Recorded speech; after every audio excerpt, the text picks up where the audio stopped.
Đây là chuyến đi của 50 mm Việt Nam tới với Huế cùng với chiếc Canon EOS R5.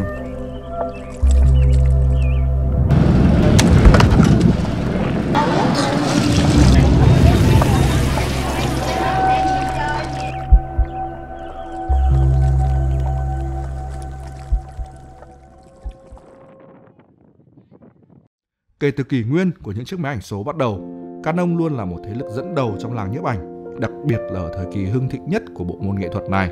Những chiếc máy ảnh DSLR của Canon luôn là lựa chọn của phần đông người dùng, từ những nhiếp ảnh gia cho tới những người yêu thích nhiếp ảnh nói chung. Và trong những năm gần đây, Canon cũng đã đánh dấu sự có mặt của mình ở bên mảng máy ảnh không gương lật.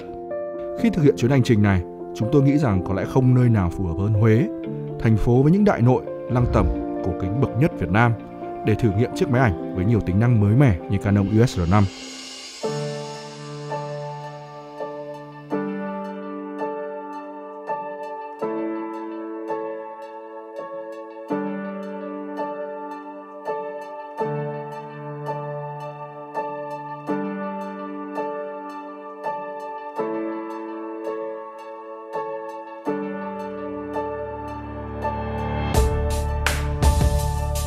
Với một cảm biến full frame có độ phân giải lớn 45 megapixel và hệ màu sắc mới, những bức ảnh của chúng tôi chụp với EOS R5 luôn cho cảm giác đầy đặn của chi tiết, của màu sắc. Mọi thứ được tái hiện trung thực và không gặp vấn đề nào với những tình huống ánh sáng phức tạp.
Vẫn là Huế cùng với Canon EOS R5, nhưng trong loạt ảnh này thì không còn là những lăng tẩm kiến trúc cổ kính nữa.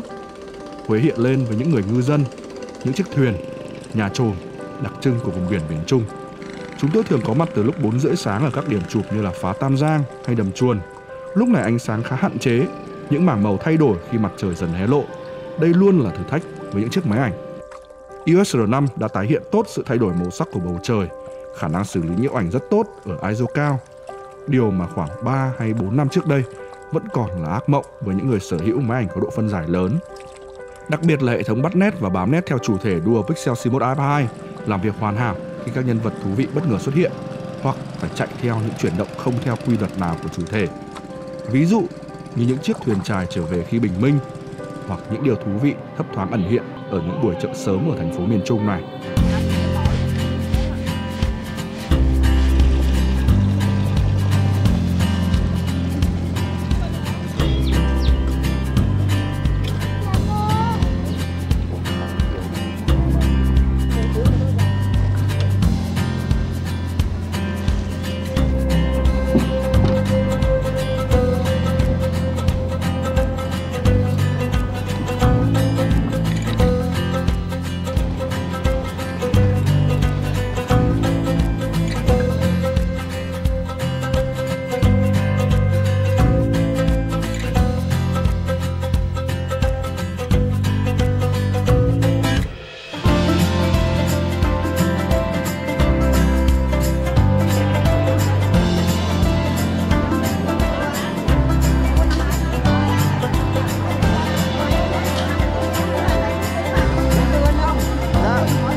Cuối cùng, đến Huế mà không nhắc đến ẩm thực Huế thì sẽ là một thiếu sót.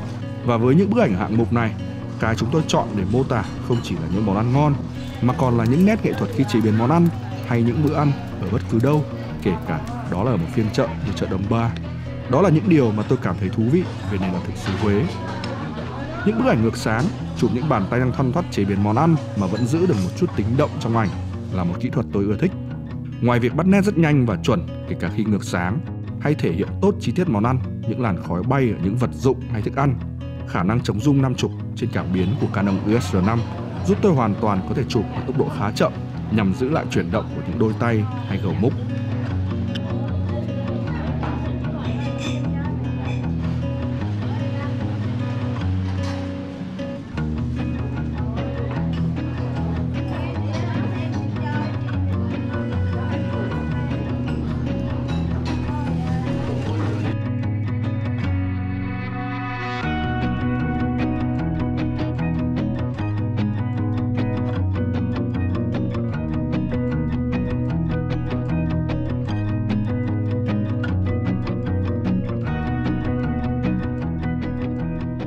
Đó là một chuyến đi ngắn ngày. Tuy nhiên những gì mà chiếc máy ảnh Canon EOS R5 mang tới cho 50mm Việt Nam là những công trình kiến trúc đặc trưng, những khoảnh khắc đời thường, sự khơi dậy những giác quan của ẩm thực xứ Huế thông qua những khoảnh khắc được chụp bởi chiếc máy ảnh này.